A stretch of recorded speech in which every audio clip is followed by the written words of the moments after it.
কথায় বলে প্রকৃতি ধ্বংসলীলা শুরু করলে মানুষের বাঁচার আশা ক্ষীণ হয়ে যায়। মানুষ জানেও না মৃত্যু কোথায় কিরূপ অপেক্ষা করছে তার জন্য। ধরো হঠাৎ একদিন তোমাদের গ্রামে বা শহরে সবার ঘরের বিদ্যুৎ একসাথে বন্ধ হয়ে গেল, চারদিক ঢেকে গেল অন্ধকারে, আর শুরু হলো ভয়ঙ্কর ভূমিকম্প।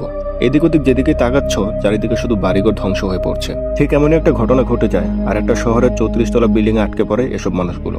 আর তারপর তাদের লিফট খারাপ হয়ে যায়। কি করে নিচে নামবে তারা? আজকে তোমাদের জন্য এই রোমাঞ্চকর মুভিটা এক্সপ্লেন করব। আমি খুলনা থেকে, আর এই ভিডিওটা কে কোথা থেকে দেখছো তা অবশ্যই কমেন্ট বক্সে জানাও। আর এরপরে তোমরা আর কোন মুভির এক্সপ্লেনেশন চাও সেটাও কমেন্ট বক্সে জানাও।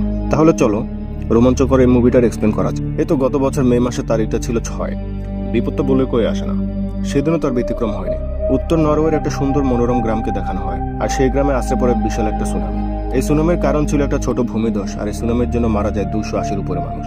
যদিও এটা ছিল সরকারি হিসাব, তবে মূলত মৃত্যুর সংখ্যা এর চেয়ে বেশি বা দ্বিগুণ। এরকম প্রাকৃতিক দুর্যোগ থেকে বাঁচতে আমাদের কি কি করা উচিত, এই সব কিছু নিয়ে ইন্টারভিউ নেওয়া হচ্ছিল নেচারের সিনিয়র রিসার্চার জোহানেসের। সে বলে, দেখুন, ভূমিকম্প দুর্ভাগ্যবশত কিভাবে আশ্রে পড়বে সেটা আগে থেকে পূর্বাভাস দেওয়া সহজ কাজ নয়। ইন্টারভিউকে জোহানকে ছাড়া আরেকজনকে ডাকা হয়েছিল, যার নাম ক্রিশ্চিয়ান। সে একজন ভূতাত্ত্বিক। ভূতাত্ত্বিক বলতে ওইসব বিজ্ঞানীদের বোঝায় যারা আসলে পৃথিবীর গঠন এবং পৃথিবীর ভূমি নিয়ে গবেষণা করে থাকে।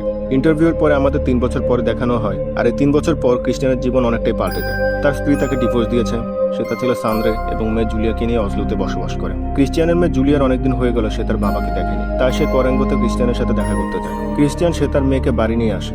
জুলিয়া ক্রিশ্চিয়ানের বাড়িতে একটা গোপন ঘর খুঁজে পায়, যেখানে সে দেখে কিছু বছর আগে সুনামিতে যারা মারা গিয়েছিল তাদের ছবি দেয়ালে ভর্তি। জুলিয়া জানতো এই দুর্ঘটনায় তার বাবা পুরো পরিবারকে বাঁচাতে পারলেও হারিয়েছে অনেকে, আর সেই জন্য সে এই ছবিগুলোকে এখানে টানিয়ে রেখেছে। পরদিন সকালে জুলিয়া চলে যায়। মেয়ের সাথে দেখা করে এসে ক্রিশ্চিয়ান নিউজ চ্যানেল খুলে বসে, এবং নিউজ চ্যানেলে এমন একটা খবর দেখাচ্ছিল যেটার জন্য সে মানসিকভাবে তৈরি ছিল না। তারই এক সহকর্মী ভূতাত্ত্বিক কনরাড, সে নাকি টানেলের ভিতর ধস করে মারা গেছে। ক্রিশ্চিয়ানের তখন হঠাৎ কনরাডের পাঠানো একটা কুরিয়ারের কথা মনে পড়ে। আসলে মারা যাবার আগে কনরাড তাকে এই কুরিয়ারটি পাঠিয়েছিল, যেটা সে এখনো খুলে দেখে। কুরিয়ারটি খুলে দেখার পরে সে দেখে ভিতরে আছে অনেকগুলো কাগজ, আর কাগজে বড়সড় ভূমিকম্পের পূর্বাভাস দেওয়া আর সব ঘটনা খুলে বলা। কিন্তু জোহানেস এসব ঘটনা মানতে নারাজ যে ভূমিকম্প আসতে চলেছে, কারণ সে জানে ভূমিকম্পের কোনো পূর্বাভাস দেওয়া যায়। ক্রিশ্চিয়ানের মন কেমন যেন এসব মানতে চায় না, কিন্তু মনটা কেমন জানি বলছে কিছু একটা ভয়ঙ্কর আসতে চলেছে, অনেক ভয়ঙ্কর, যা পৃথিবীবাসী আগে কখনো দেখেনি। সে ঠিক করে নেয় যে সে মৃত লোকটির বাড়িতে যাবে। সে তাই মৃত লোকটির বাড়িতে যাওয়ার পরে তার মেয়ের সাথে দেখা করে। তখন সে মৃত লোকের অফিসে খুঁজে পায় কিছু রিসার্চের ডকুমেন্ট এবং একটা ভূমিকম্পের ম্যাপ। তখন সে বুঝতে পারে মৃত লোকটা অনেকদিন ধরে ভূমিকম্প নিয়ে রিসার্চ করছিল। সেদিন রাতে ক্রিশ্চিয়ান তার স্ত্রীর সাথে দেখা করতে বাড়িতে আসে। সিঁড়িতে উঠতে তার সাথে দেখা হয় তার ছেলের সাথে। বহু বছর পর অনেক অপেক্ষার পরে ক্রিশ্চিয়ান এবং তার স্ত্রী মুখোমুখি। পরদিন তার মেয়ে জুলিয়ানের ড্যান্সিং এর রিহার্সাল ছিল। ক্রিশ্চিয়ান চাচ্ছিল তার স্ত্রীকে সে ভূমিকম্পের রিসার্চ সম্পর্কে সবকিছু জানাতে, কিন্তু সেই মুহূর্তে বিদ্যুৎ চলে যায়। তারা ভাবে হয়তো কারেন্টের ফিউজ চলে যাওয়াতে এই অবস্থা হয়েছে। তবে সেই কারেন্ট যাওয়ার সাথে ফিউজ চলে যাওয়ার কোনো সম্পর্ক ছিল না, ছিল অন্য কিছু। পরের দিন মারিদকে সঙ্গে নিয়ে ক্রিশ্চিয়ান সেই চ্যানেলে যাওয়ার কথা ভাবে। মারিদ প্রথমে রাজি না হলেও পরে সে রাজি হয়। এরপর তারা সেখানে যায়। যাওয়ার পর থেকে তারা একটা স্যাম্পল উদ্ধার করে। সেটা নিয়ে বাসায় ফেরত আসার সময় জুলিয়ার কল আসে। সে জানায় যে সে রিহার্সালে যেতে পারবে না। আর তখনই হঠাৎ পুরো শহরে অন্ধকার ঘনিয়ে আসে। শুরু হয় প্রবল ভূমিকম্প। ধসে পড়ে সেই অপেরা হাউস যেখানে রিহার্সালের কথা ছিল। এডউইন জুলিয়াকে খুঁজে পায় এবং সে সেখান থেকে নিরাপদে চলে আসে। ইতিমধ্যে ক্রিশ্চিয়ান সেই অপেরা হাউসে এসে পৌঁছায়, যেখানে তার সাথে দেখা হয় জোহানেসের। এত কিছুর পরে জোহানেস মানতে রাজি নয় যে এটা একটা ভূমিকম্প ছিল। তার মতে আশেপাশে নিশ্চয়ই কোনো বিল্ডিং এর কনস্ট্রাকশনের কাজ চলছে, যে কারণে ভূমিকম্পটা হয়েছে। ওইদিকে সে মৃত লোকটির মেয়ে মারিদ তাকে দেখা যায় তার বাবার ল্যাপটপে একটা ভিডিও খুঁজে পায়, যেখানে দেখা যায় সে মৃত লোকটি ইঁদুর ব্যবহার করে কোনো একটা রিসার্চ চালাচ্ছিল ভূমিকম্প সম্পর্কে। সেখানে সেই ইঁদুরগুলো একটা বিষাক্ত গ্যাসের কারণে মারা যায়। ক্রিশ্চিয়ান বুঝতে পারে তার আশঙ্কা সত্যি, একটা বড়সড় ভূমিকম্প হতে চলেছে। রিক্টার স্কেলে প্রায় 8.5 অব্দি হতে পারে এই ভূমিকম্পের মাত্রা, এবং এই ভূমিকম্প খুবই তাড়াতাড়ি অসলো শহরে আসতে চলেছে। ক্রিশ্চিয়ান ফোন করে তার ছেলেকে সবকিছু বলার চেষ্টা করে, তবে তার ছেলের ক্লাস চলছিল। ক্রিশ্চিয়ান তখন তার স্ত্রী এবং তার মেয়েকে নিয়ে রেডিসন ব্লু হোটেলের দিকে রওনা দেয় এডউইনকে এই বিপদ সম্পর্কে জানিয়ে রাখার জন্য। তার ছেলে ফোন না ধরায় তার মাথায় হঠাৎ একটা বুদ্ধি খেলে যায়। সে তখন পুলিশকে ফোন দিয়ে জানায় সে ইউনিভার্সিটিতে 4টি বোম রেখেছে, যা 10 মিনিটের ভিতরে ফাটতে চলেছে। তাই সাথে সাথে ইউনিভার্সিটিতে ফায়ার অ্যালার্ম বাজিয়ে দেওয়া হয়, যাতে অন্যান্য ছাত্রদের সাথে তার ছেলেও বেরিয়ে আসে, কারণ ভূমিকম্পের সময় কোনো বড় বিল্ডিং এর ভেতরে থাকা প্রচন্ড বিপজ্জনক। কিন্তু ক্লাসে যে প্রফেসরটা ছিল সে ছিল একটু পাগল টাইপের। ফায়ার অ্যালার্ম বাজার পরও সে কিছুতেই তার ছাত্রদের ছাড়তে রাজি না। সে তখন ছাত্রদের বলে, ফায়ার অ্যালার্ম বাজুক বা না বাজুক, আমার ক্লাস শেষ না করে বের হওয়া যাবে না। বোঝো ব্যাপার। সান্দ্রে সেই ক্লাস থেকে বেরিয়ে আসতে পারে, কিন্তু প্রফেসর সেখানে চাপা পড়ে মারা যায়। ওদিকে হোটেলে পৌঁছানোর পরে ক্রিশ্চিয়ান, জুলিয়া এবং মারিদকে হোটেলের বাইরে রেখে সে ভিতরে চলে যায়, আর সে এডউইনকে হোটেলে 34 তলায় খুঁজে পায়, অর্থাৎ একদম উপরের তলায়। ক্রিশ্চিয়ান হোটেলে সবাইকে বাঁচাতে সেখানে ফায়ার অ্যালার্ম বাজিয়ে দেয়, যাতে সবাই সেখান থেকে নিরাপদে বেরিয়ে আসতে পারে। এডউইনকে নিয়ে ক্রিশ্চিয়ান লিফটে চলে আসে নিচে নামার জন্য, আর তখন দেখতে পায় জুলিয়া চলে চলে এসেছে 34 তলায় তাদেরকে খুঁজতে খুঁজতে। ক্রিশ্চিয়ান লিফটের বিভিন্ন বোতাম চাপতে থাকে পাগলের মতো, কিন্তু ফায়ার অ্যালার্ম বাজানো হয়েছিল তাই লিফট আটকে যায়। একদিকে জুলিয়া, অন্যদিকে তারা দুজন। যদিও মারিদ জুলিয়াকে খুঁজে পায়, তখনই আবার হঠাৎ পুরো শহর ডুবে যায় অন্ধকারে। চারিদিকে নীরবতা, ঠিক যেমন ঝড় আসার আগের মুহূর্ত। ঠিক সেই মুহূর্তে সমস্ত নীরবতাকে ছিন্ন ভিন্ন করে শহরে আশ্রে পড়ে ভয়ঙ্কর এক ভূমিকম্প। 34 তলার ছাদ থেকে সবটাই দেখতে পায় জুলিয়া। মারিদ তাকে সেখান থেকে বাঁচিয়ে আনলেও তারা বিল্ডিং থেকে বের হতে পারে না। আটকে থাকে মারিদ ও জুলিয়া। তারা একটা মহিলাকে খুঁজে পায় যে ভূমিকম্পের কারণে গুরুতর আহত হয়েছে। তার শরীরের উপর পড়েছে বিল্ডিং এর একটা বড় টুকরো, যা কোনো রকমে সরানোর চেষ্টা করে জুলিয়া ও মারিদ।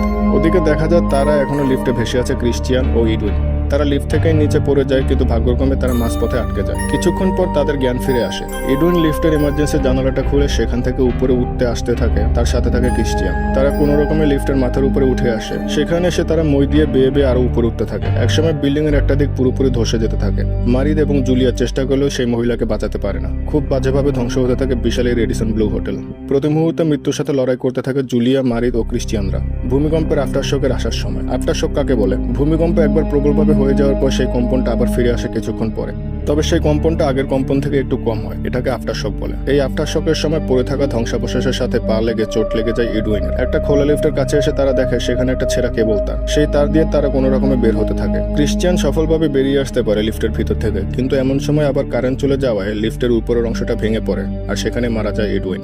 সবে তো মাত্র ভালো দিন শুরু হতে যাচ্ছিল তাদের সম্পর্কের। ক্রিশ্চিয়ান আর ইডুইন আবার একসঙ্গে হতে যাচ্ছিল, কিন্তু এই মৃত্যুতে ক্রিশ্চিয়ান ভেঙে পড়ে। তবে সে জানতো এখনো তার জন্য অপেক্ষা করে আছে তার ছেলে আর মেয়ে। নিজেকে সামলে সে চলে যায় জুলিয়া এবং মারিদকে খুঁজতে। খুঁজেও পায় একসময়। কোনো মতো তাদের কাছে গিয়ে পৌঁছায়। জুলিয়া তাকে প্রশ্ন করে, বাবা মা কোথায়? কি উত্তর দেবে ক্রিশ্চিয়ান? তার কাছে কোনো উত্তর নেই। প্রকৃতির এই নিষ্ঠুর খেলা এখনো শেষ হয়নি। আবার একটা আফটার শকের কারণে জুলিয়া পিছলে যায়। ক্রিশ্চিয়ান নিজের জীবনে পরোয়া না করে ঝাঁপিয়ে পড়ে তাকে বাঁচানোর জন্য। আঘাত পায় অনেকটা, এবং ক্রিশ্চিয়ান দেখে জুলিয়া একটা কাচের উপরে ঝুলে আছে, কিন্তু সে কাচের ভিতরে ফাটল ধরতে শুরু করে।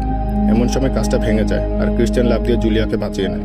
কিন্তু তার হাতের জোর আস্তে আস্তে কমে আসে আর তখনই সেখানে মারিদ চলে আসে। আর মারিদের সাহায্যে জুলিয়াকে কোনো রকমে বাঁচানো যায়। হোটেল থেকে বেরিয়ে আসে মারিদ, জুলিয়া এবং ক্রিশ্চিয়ান। কিছুক্ষণ আগে পর্যন্ত যে শহরটা ছিল সুন্দরে মোড়া, এখন সেটা একটা ধ্বংসস্তূপ। ক্রিশ্চিয়ানের মনে পড়ে তার মৃত বন্ধুর ভবিষ্যৎবাণী। তার সেই মৃত বন্ধু কোনরাড ঠিকই বলেছিল, একটা বিশাল ভূমিকম্প আসতে চলেছে। ভূমিকম্প শেষ করে দিয়ে গেছে এই অজলো শহরকে। একই সাথে ক্রিশ্চিয়ানের জীবন থেকে কেড়ে নিয়েছে তার স্ত্রীকে। ক্রিশ্চিয়ান তার 2 সন্তানকে নিয়ে ফিরে আসে কারিঙ্গাতে, সেখানে আবার নতুন করে জীবন শুরু করার জন্য। বিদায় জানে অজলো সেই ভয়ানক অভিজ্ঞতাকে।